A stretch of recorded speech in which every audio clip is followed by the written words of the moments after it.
Good morning and welcome to Fiction and History, Writing the Novel, a conversation between Gina Apostol and Eric Gamalinda on the topic of historical fiction. This is brought to you by Ateneo University Press, an Asian American Writers Workshop, on the occasion of the reissue of Eric Gamalinda's My Sad Republic in celebration of its 20th anniversary. It won in 1998 the Philippine Centennial Literary Prize and was first published in 2000. The anniversary edition's cover has the painting of national artist Benedicto Cabrera, also titled My Sad Republic.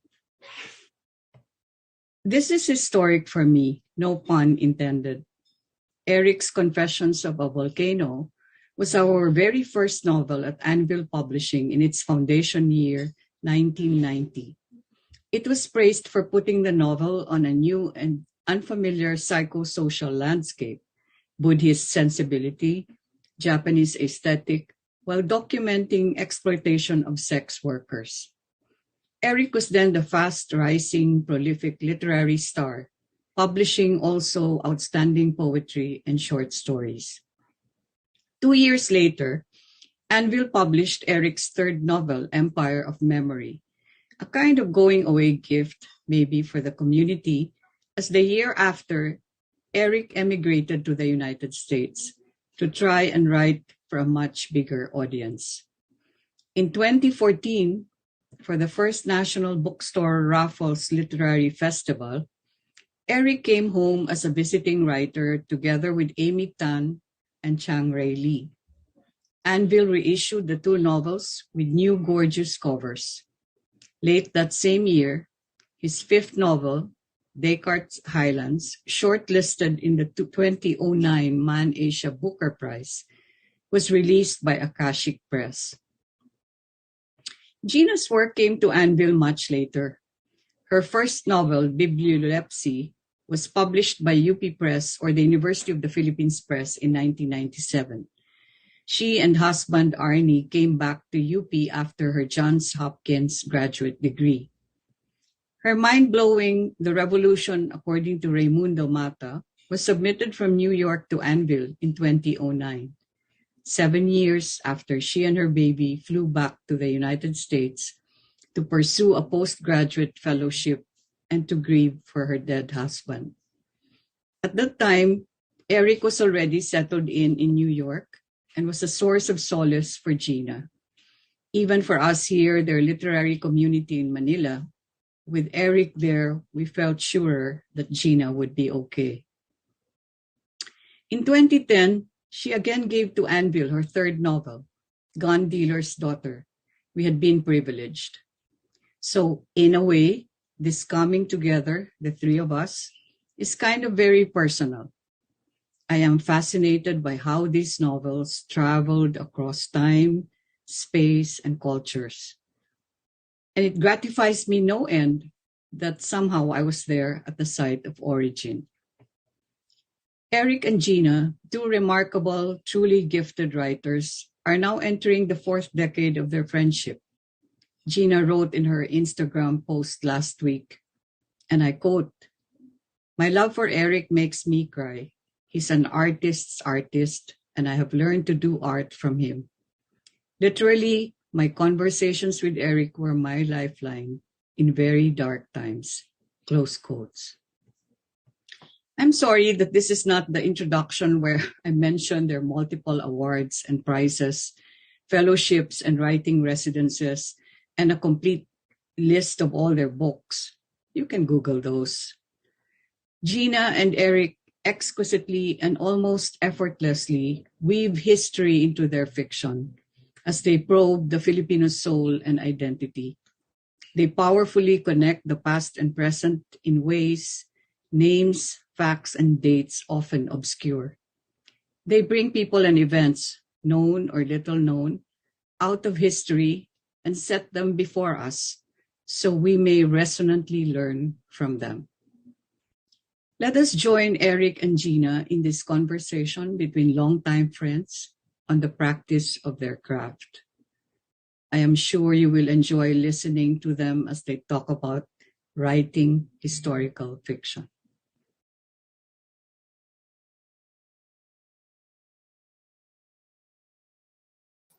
What an excellent intro to both my and Gina's works. And I think Gina and I would also like to say that your role in helping us launch our writing careers has been central, has been crucial. And if there's an award for the best publisher ever, I think she and I would grant that to you. Um, so I wanted to begin this conversation by asking Gina about the genesis of Raymundo Mata, and I'm sure it's very complicated, and it's a very long, well, rather longish uh, uh, backstory at the end of the book where you talk about how you actually worked on the whole thing. But maybe we can start by you talking about the book, and uh, may I quote something from the book that I found very interesting and that I thought we could use as the focus for this conversation. In the first few pages, and I paraphrase here, you say, "The pathos of which we cannot speak is the tragic underlying note of all our histories." That's such a profound statement from this novel, which is so full of quotable quotes. If I quote everything I wanted to, I'd take up the whole hour. But maybe we can start with that because I'm very interested in the idea of our invisibility and uh, our tendency to forget where we have been. So uh, I'll pass the mic over to you, Gina, and talk about this splendid little book. This is what it looks like now, the U.S. edition. I just also want to say thank you so much, Karina, for that introduction, and to say that your work as a publisher is such a solace. It is a huge it also has been a huge comfort to me, that there was always someone in the Philippines that I could show my books to, who would read my books.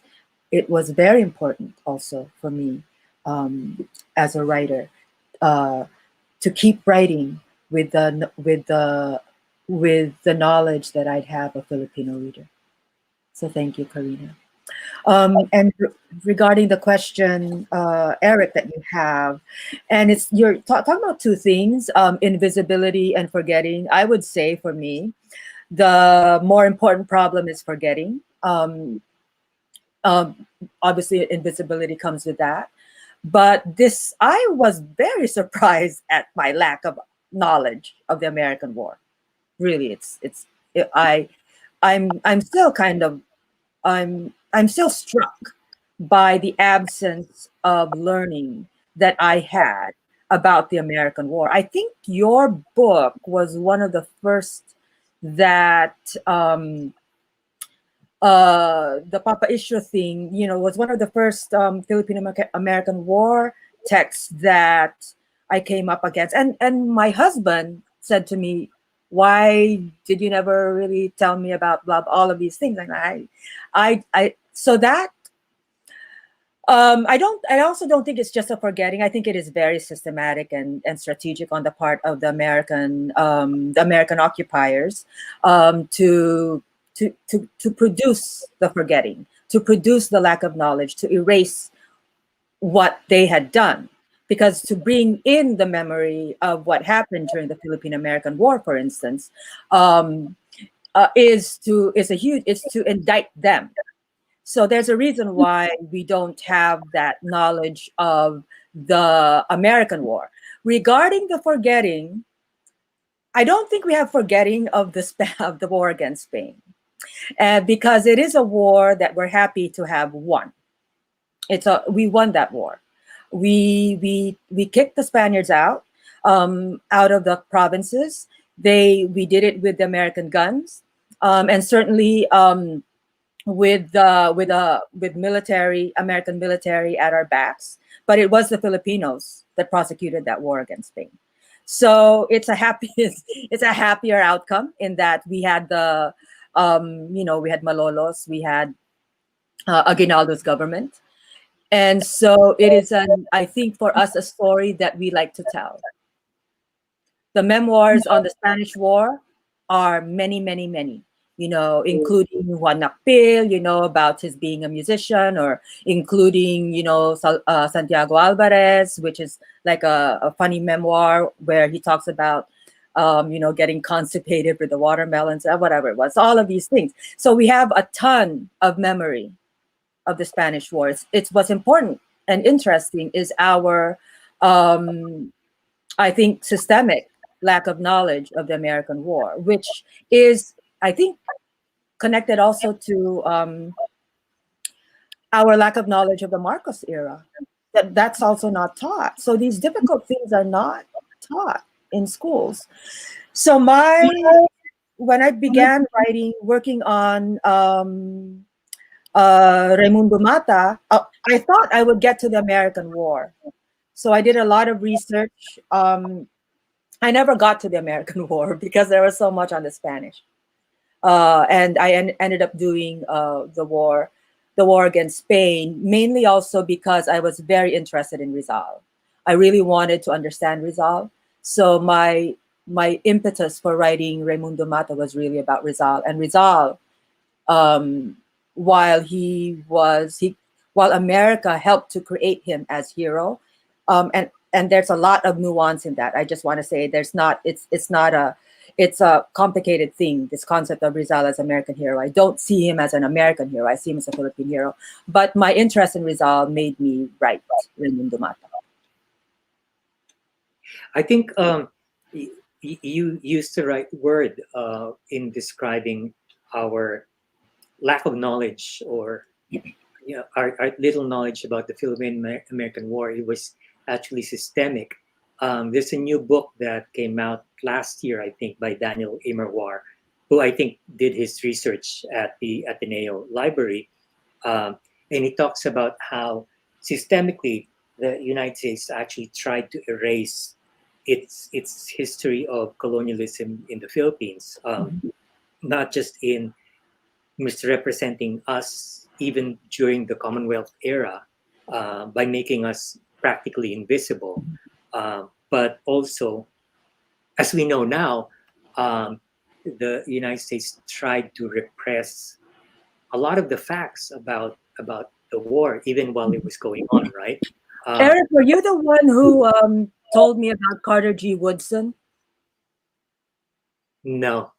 He was a superintendent of education in the Philippines, a Black man who was a bureaucratic official in the Philippines on education. And when he saw how we were being educated in the Philippines, he went back to the States. He wrote the book, Miseducation of the Negro.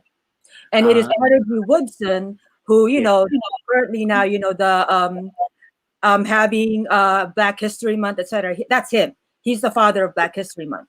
But Well, his understanding of that miseducation came from the way we were being educated. yeah, I by wish the I was someone who told you that, but no. But just like you, Gina, I was shocked by how little I knew about the Philippine American War. I only learned about it when I decided to retake Philippine history at UP. I'd taken it at UST, but I felt that there were so many things that were obviously being hidden from me at UST. So, so when I transferred to UP, I decided to take this Philippine history class, and we read um, um, Roots of Agostino? Dependency. Oh. Right?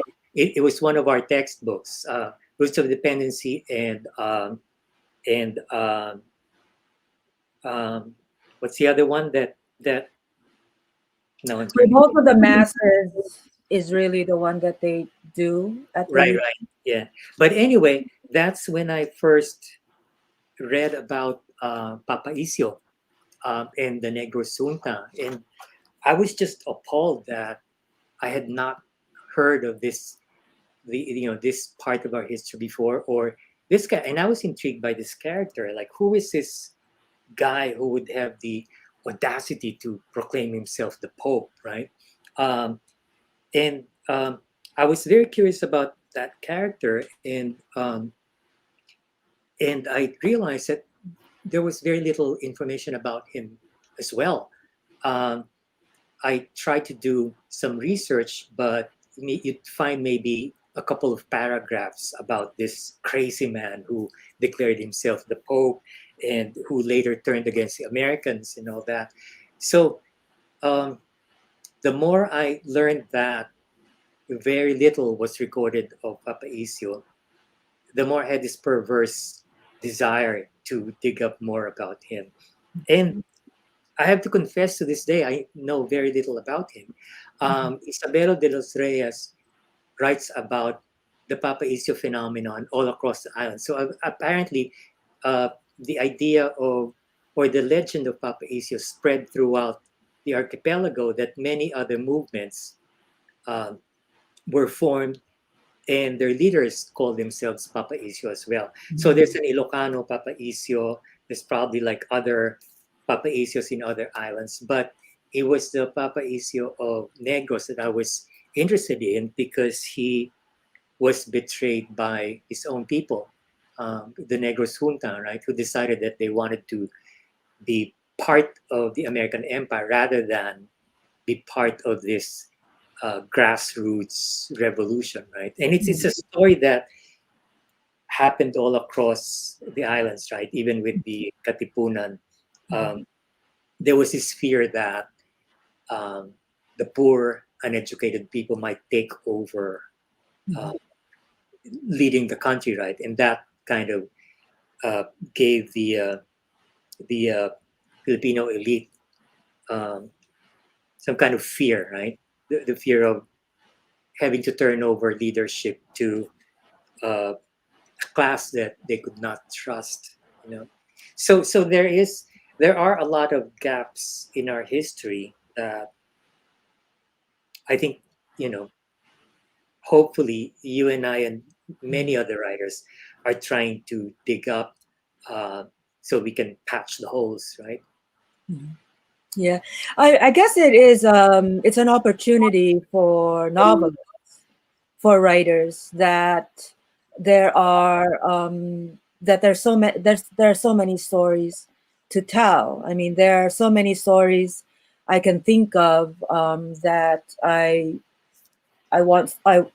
I'd like to do. And so on one hand, there is a richness there for the writer. So that's good. On the other hand, there's these lacunae Yeah. that I guess that makes it exciting too, because that Mhm. gives us the opportunity to fill in the blanks, right? Yeah, I mean, just this one little thing, for instance, what was the name of the general that Emilio Aguinaldo had written to, that was in a letter that was captured by the Americans? So the messenger is captured, and the letter is read, and this whole capture of the letter to this general leads eventually to Aguinaldo's discovery in Palanan. The name of the general, General Lacuna, Urbano Lacuna. Sounds like Actual general. Sounds like one. Sounds like a Nabokovian character, or one of the characters. somebody from your book. Sounds like a whole novel about Urbano Lacuna. You're not joking, are you? Huh? You're not well, earlier we were talking about revising the novels, right? Because Karina told in her introduction, talked about the journeys that our novels had taken back and forth between Manila and the U.S. And that brings me again to another line from your novel, which I'd like to quote. You say something here.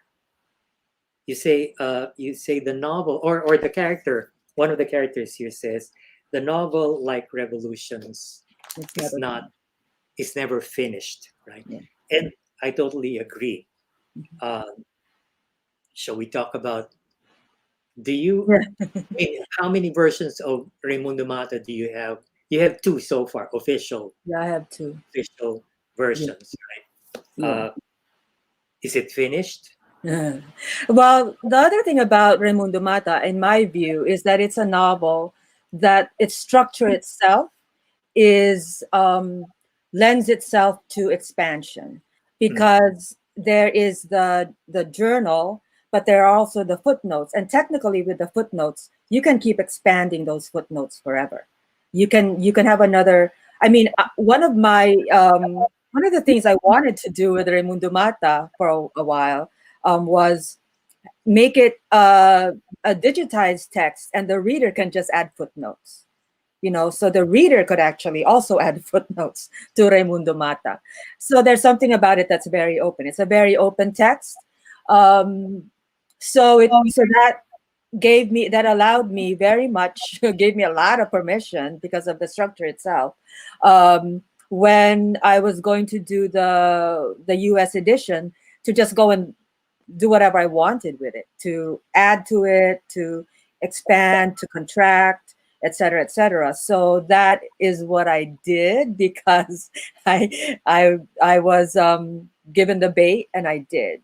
With Bibliolepsy, that's coming out in January, I didn't. I did very little. I only added the stuff that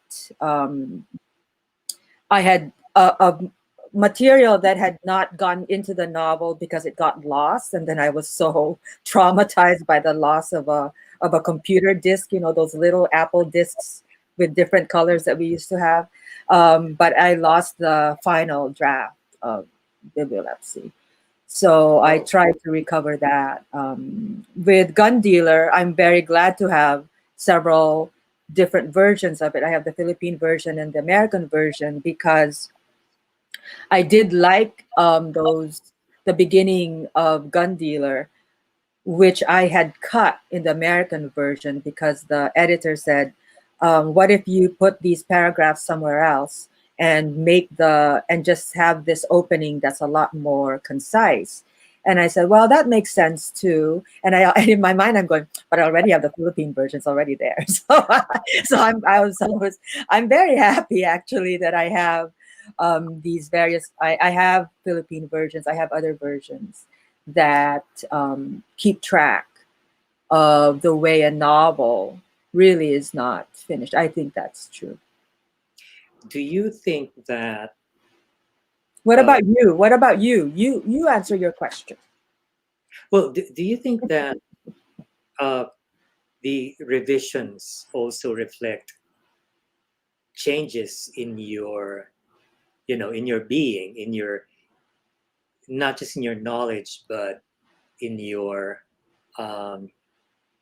in your self-reflection, in your ideas, um, and in your attitudes towards your own work?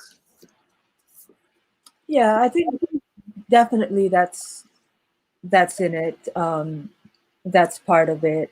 Um, it is pretty dangerous for me to have time to and a manuscript, because I'll just keep tinkering with that manuscript forever. I don't take notes. I keep things in my head, and um, oh, I take fake notes. Like, I always take notes, but I never look at my notes. I've never gone back to any of my notes. Right. So um, I do think so. It's just that you carry your novel. I carry my novels in my head, and so that makes them very fluid. Right. Yeah. I think you and I are very fortunate to have this opportunity to actually go back and revise our older works. Right. That's what I liked about working with Karina, because she allowed me to revise Empire of Memory, which I badly wanted to revise. Um, and Why? I just felt that uh, I had to clean up the language. Basically, that's number one. Same thing with My Sad Republic, um, and then I wanted to tighten the story. So with Empire of Memory, I actually deleted one character, which I thought was superfluous. You know, she was a minor character, but when I was revising it, I thought, why the heck do I need this character for? There's no, you know, she's just burloloy. She's just, an add-on. So I deleted that character. God damn, you're the ginboat of your own work. But uh, I wanted to do the same thing with My Sad Republic. I wanted to first of all refine the language, and then there were certain parts that I thought were, looking back, that I wasn't very happy with. Um, so there are actually uh, many pages here that I wrote, uh, new texts for, and many pages that I deleted. But I thought it's a very nice opportunity to be able to do that. One of the things I did here was, I moved there's supposed to be an intro in the original, in the UP version, um, and I pulled that intro from inside the text when I was about to give the version for UP, because I felt, why not start in medias res, start when he's already in the midst of his war with, the junta, the Negresunda, and then go back. And then when I was revising the novel for Ateneo, I decided to put that back into the, where I had pulled it from. So so the new version is actually now chronological. It starts with his youth, when he was, a boy, and then a teenager, and then it goes on to, when he dies. So it's strictly chronological in that sense. But yeah, there's several pages here that, um, if anybody's familiar with the UP version, they'll see that there are many large chunks of texts here that are new. You know. Amazing. So it seems like there's something going on with your process that has to do with dissatisfaction. Exactly. Right. Because, once I finish something and it's out, I can't bear to look at it, you know. Wow. Um, and it takes me many, many years to finally feel genuine affection for what I've written. Like right now, when I read my very first novel, Planet Waves, I kind of like it. Love You Planet know, Waves. Huh? I kind of like it now. I like it. It's my favorite. I really, but when it first came out, I couldn't bear reading it or Oh looking at my it. God. And the same is true with, any other book. Like I haven't looked back on the Cart Highlands for a while now, because I'm just afraid I might hate it. But maybe like 5, 10 years from now, maybe I'll look back and say, okay, it's not so bad after all. you know. But that's the way with me, you know. Wow. It's just me.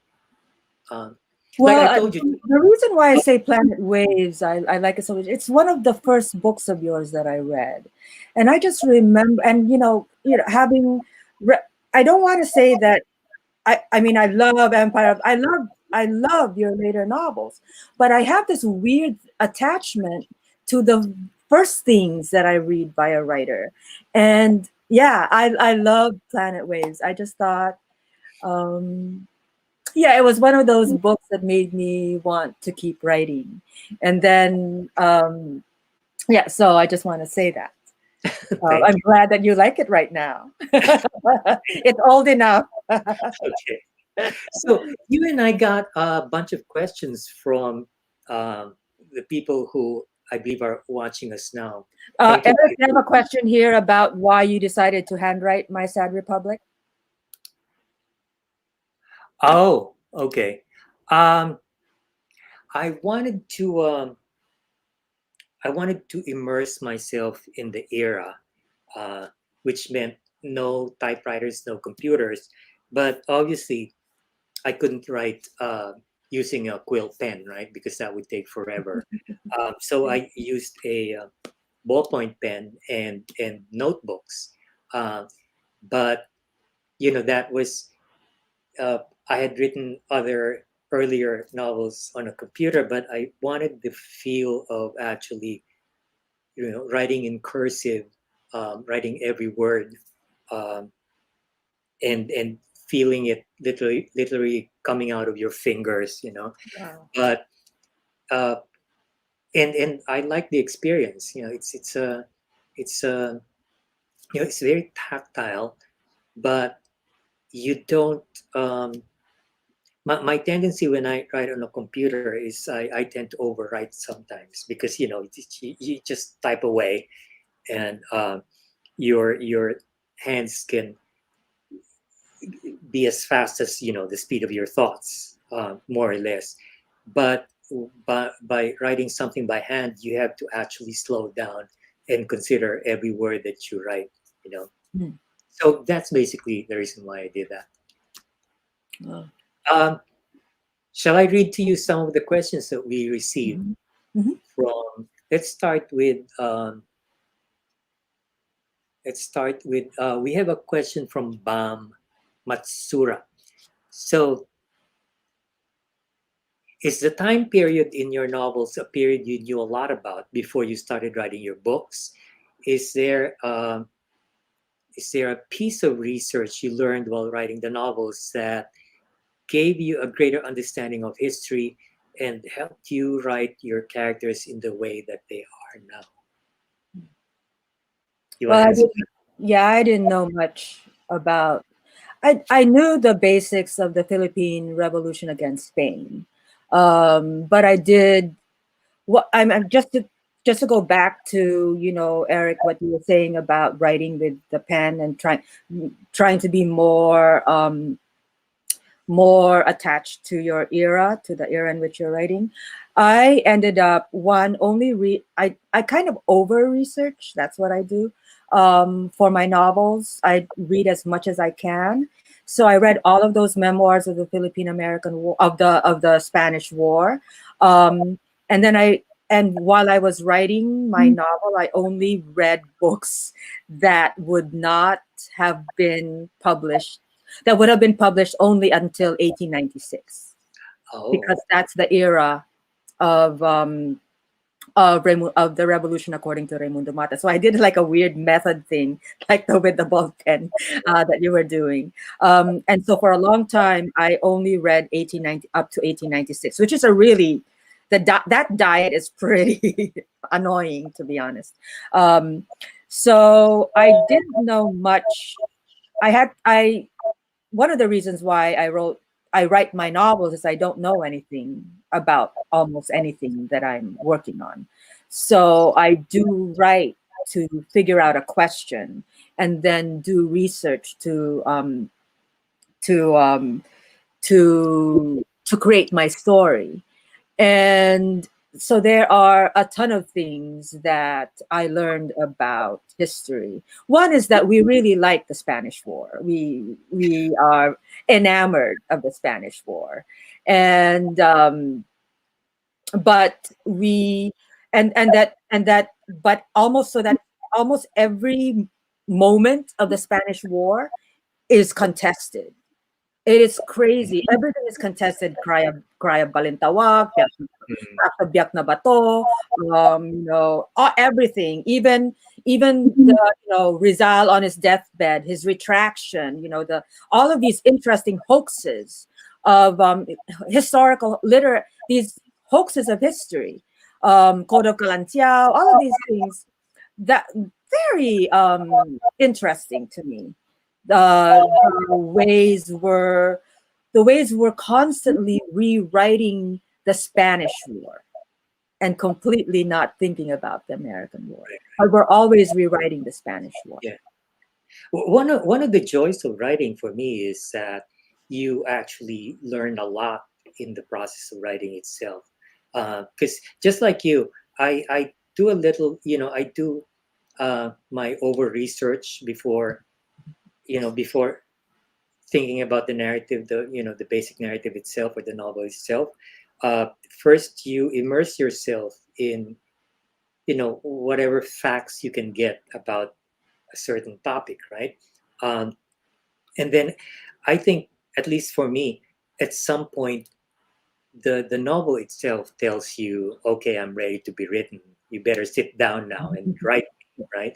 But it tells you don't force it out. Mhm. Uh, and I was thinking about the Papa Isio Spanish American theme, the Spanish American War theme, even while I was writing Empire of Memory. That's why there's a little bit of that in Empire of Memory. But I wasn't ready to write about Mhm. the war itself or of Papa Mhm. Isio itself. I was just, trying to get as much information as I could. Um, and this is in answer to Gabrielle. I'm guessing this is Gabrielle Reyes, right? She's asking me how long it took me to write My Sad Republic and how many revisions it took me to find the perfect balance of historical accuracy and fiction. Um, I finally got the nerve to write the book itself when I got a 3-month residency in New Mexico. Um, and this residency was very different from any others because you were basically left alone on your own for 3 months. Um, you cooked your own food, you washed your own laundry. They just gave you a house to live in, and then that's it. Goodbye. See you in 3 months. Um, and there was no phone, no TV. Um, there was no internet back then. So it was just me and my pen and my notebooks. And I actually was forced. I forced myself to write the novel during those 3 months, and I gave myself just 3 months to write a first draft. Um, it took me that draft, of course. I wouldn't dare publish now. It's the first draft. It's very different from the final version of the book. The story itself is very different, but at least I got it down. Um, how many revisions it took me? Probably 100. I don't know, you know. But because after writing that by hand, I rewrote it on a computer. So I was typing down what I had written. But as I was typing the first computer draft, I was also revising, and then I just kept revising on and on and on. So.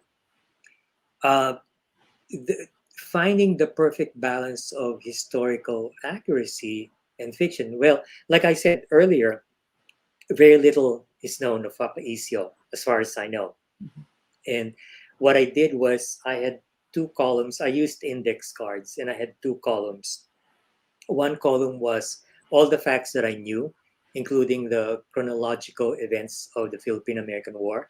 And then the second column was where my story happened vis-a-vis those facts.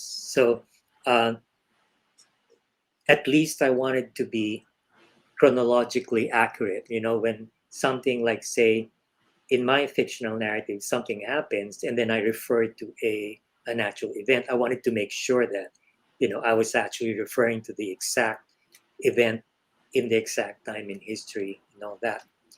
But anyway, so just like you do your research, and then you start writing when the novel says it wants to be written, and then you stop when it says it wants to Yeah. stop.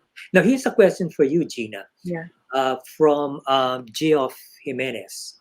Mm. Miss Gina, I like the way Raymundo Mata has inside jokes, play on words, and regional references intended for Filipino readers, but do not overlook international readers. Have you always thought or wanted your book to be enjoyed by readers other than Filipinos, even though it was originally published in 2009 by Anvil, a Philippines publisher? Yeah, that's a good question. I would say that I write. I mean, I think just thinking about what you were talking about, Eric. I write for the book. I write to make the book happen. For me, the book is like this organism that I'm trying to keep stay alive, organism. And you're doing all of these things to keep that book alive. And so it's the demand, the novel. When I'm thinking about when I'm writing, it's the demand of the novel, what the novel demands, given the constraints and the boundaries that I've given myself. When I'm thinking this is how the novel is going to be, I always know the endings of my novels. I don't know how I'm going to get there, but I always know their endings, and the endings are kind of stupid. Like I knew that Gun Dealer's ending would be a carousel, the merry-go-round. I knew that Insurrecto would end with karaoke. I knew that, and weirdly, I knew about Raymundo Mata. I knew that Raymundo Mata would end with that copying of Macamisa. And I had, and I kind of tried to forget what the ending is going to be. So for me, it's about what the book demands. I don't really, I'm going to be honest, I don't think about that much about whether the reader is going to be Filipino or what. Because whenever I read, I like think about us and the way we read. We'll just read Dostoevsky, we'll just read Philip Roth, we'll just read Elena Ferrante, etc., etc. And we don't think about them being as Italian or Russian, etc. So you're just thinking about your relationship to the book. That's how I read. So if the book manages to attract the attention of others, Filipinos, etc., etc. I think that's good. I don't know if that's my intention to attract an international reader. But what is interesting about a book like Raymundo Mata, for instance, which has, and I think this is what the questioners is kind of getting at. There's something really hermetic. There's something really inside about Raymundo Mata that if you're a Filipino and if you're a Filipino who knows all this history, there's something about it that's going to be a lot richer for you. Precisely because of that hermetic aspect, that it's it's hugely referential. So the question of how would an international reader get into those inside jokes? Well, how do we get into the inside jokes of goddamned, Proust and shit? We do, and I think it's always a testament to the openness of the reader and the integrity of the book. That combination, I think, is probably how I think about that international reader. Yeah. Great. We have 16 minutes left, and Gina and I will be reading a couple of pages from our own works later on, but maybe we have time for one more question because this one is very interesting from Amy Lim. Have you gone to literary pilgrimages, or have you been to all the important places you have mentioned in your novels? Let me go first. As far as my Sad Republic is concerned, I actually became familiar with the landscape of Negros long before I wrote my Sad Republic. I was working for the Philippine Center for Investigative Journalism, and one of the assignments that Sheila Coronel gave me was she wanted me to uh, do an immersive story on the life of the Sakada. So she told me to go to a Sakada farm in Negros and live like them. Don't don't spend anything that you don't have to. If you if eat what they eat, sleep where they sleep, and follow their daily routine. And it was supposed to be for just a few days. And my God, it was horrible. What a horrible existence it was. You know, there was a day when we just didn't have any food, and I was going to faint. But you know, these guys go without food for days, and then they work in the fields. And I just couldn't imagine how they could survive doing that. So um, everything that I wrote about the life of the sugarcane worker in this novel is based on that experience right there.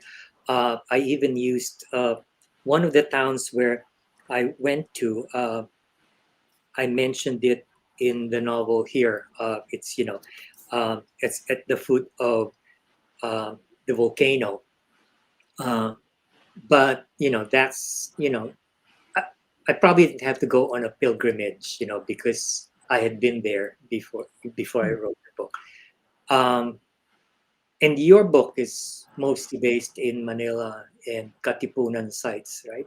Well, yeah, the important setting, the important place that I had to visit was the Pitan, Mm, because the novel was obviously going to end with, because Raymundo Mata, he's an actual historical figure, and he was one of the two people who visited Rizal when the Katipunan wanted to know whether they should go to war. He and Pio Valenzuela. So he was the fake patient to whom the Katipunan used to be able to visit Rizal because he was blind. So I made up a whole story about Raymundo Mata. So the crux of the novel is the Pitan. So I really did go to the Pitan, and it was very moving to see. I think it's the best Rizal shrine. There are so many. I did visit. I went to Fort Santiago several times. I didn't go to Calamba. I went to Kawit because that's where Raimundo Mata was from. And I did visit the Aguinaldo house, and I remember asking about the Mata family, about Raimundo Mata, and the museum guy goes, "Oh yeah, the Mata family, they live over there. Do you want to meet them?" I said, "No, no, no." I don't. I also don't like to talk to actual relatives of people that I might be, because you need that creative space. right, right. Same with Kasiana Nacionales in Samar. I never asked. The people of Balangiga, the families that had been part of the Balangiga incident, they're mostly still there. Their last names are still the last names on the memorial are still a citizen are still residents of Balangiga, but I never interviewed any of them because again, I need that space. But the settings are really important to me. So visiting Dapitan was very moving to see that. I mean, because they have kept so many things there, and I really wanted to see where the possible hut was that he had burned, according to Austin Coates, Right, the right. hut that he had burned before he left Dapitan, which in my novel is um, is the burial ground of his son, Rizal's son, that he allegedly had, that Josephine Bracken had miscarried or lost at birth. So and of course, a lot of the visits to the pilgrimages have to do with your own co-creation of the place. So I really do think it's important to recognize that fiction is fiction, and we use the settings for what we need to produce the emotions that that I think my novel requires. So yeah, I do go and visit. I don't talk to the people, but I go and visit. Okay, great. Shall we read from our works now? Who wants to? Do you want to go first, or do I go first? It's up to you. You go. I can go first. You want? I'm going to read from a section in Raymundo Mata. It's an alphabet. Okay, I don't know. It's the alphabet of the revolution by the translator Mimi Magsalin. Manila Characters, a translator's abecedary of the Revolution of 1896. Andres Bonifacio, the Supremo, founder of the secret revolutionary society, Katipunan, that eventually overthrew Spain with brief help of Americans in 1898. Killed in August 1897, RIP, the first and foremost Katipunero, i.e. revolutionary, also called the Great Plebeian. The Great Plebeian was a great reader. Nice slogan for a library. Think of other variations. Supremo, the Supreme Reader, etc. Artemio Ricarte, never surrendered. Refused to pledge allegiance to the United States in 1901, exiled to Guam with a sublime paralytic, ended up running a turo-turo in Yokohama, serving pancit and adobo to expatriates. His return to the Philippines during Japanese rule in Second World War is a very complex topic for a novel. Balagtas, aka Francisco Baltasar, Filipino poet, wrote in Tagalog, author of Florante at Laura. Rizal loved him, not to be confused with balagtasan, oratorical poetic jousts invented by drunken people. Blumentritt, street in Manila. End of jeepney line that begins at Noveliches. Also, Austrian ethnologist, 1853 to 1913, friend of the Filipino people. Famous letter writer, especially to Jose Rizal, also sent postcards. Cryptolect, secret language a group adopts to prevent others from knowing its business, useful in revolutions and adulterous emails. Cryptolepts, psycho readers, qu'est-ce que c'est? Cryptomane, the revolutionaries were in love with codes. They were cryptomanes. Cryptomanes take pleasure in both art and function of ciphers, not to mention the thrill of being in the know. Do not confuse with cryptolepts, deranged people who think everything is in code. Doctrina Christiana, first text ever published in the Philippines circa 1593, containing evidence of indigenous Tagalog script called Baybayin. So important to national patrimony, it is kept in the Library of Congress of the United States. Emilio, aka Miong, that is Aguinaldo, of Kawit Cavite, first president of the Republic. Childhood friend of the hero Raymundo Mata. Did Aguinaldo kill Andres Bonifacio the Supremo? Who knows? Water under the bridge. Epifanio de los Santos, longest avenue in the Philippines, site of rebellion, also called EDSA. Also, former national librarian, invoke full place name to make knowing remarks about texts, reading, revolution, etc., etc. Epithet, second most popular way of honoring heroes. Most popular, street signs, good for quiz shows and crossword puzzles. Phil-Am, Filipino-American, an ongoing conundrum. Is it easier for a rich man to go through the eye of a camel than it is for a Phil-Am to understand his parents' country? While the known fact is it is easier for a camel to go through the eye of a needle than it is for a married child of a Filipino green card holder to enter the United States. See also Nora Vilma complex. Do I have time for Nora Vilma complex? Let me see. Nora Vilma complex. The tendency to think in binaries, as in, If you are not for superstar Nora Honor, you are for star for all seasons Vilma Santos. If you are not for Vilma, you are for Nora. For instance, if you compare the great actress Nora to a durian, you are insulting Nora. If you compare Vilma to a durian, you are insulting a durian. That is the point of view of an Oranian. If you compare the great actress Vilma to a durian, you do not know what you're talking about.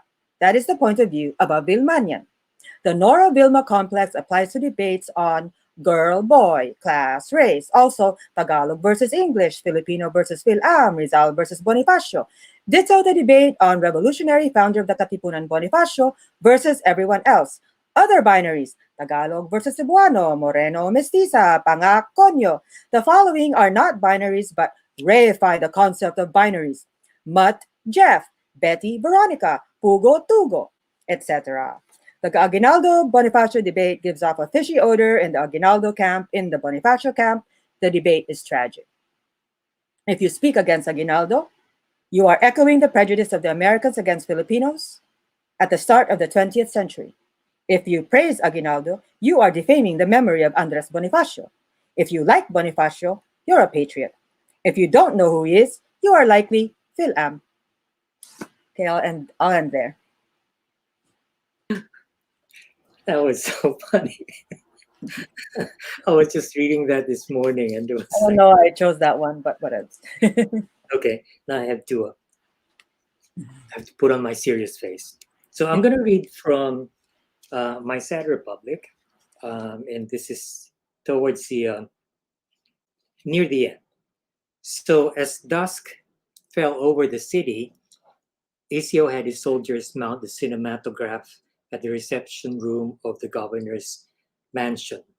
Crowds lined up to see the miraculous spectacle, gawking and gaping at the amazing world that had earlier astounded their pope. Some of them fainted from the vision, recalling earlier apparitions of the saints. Some wept and went down on their knees just as Isio had expected, and it needed very little convincing to propose a vote to declare Lumiere a prophet of the revolution.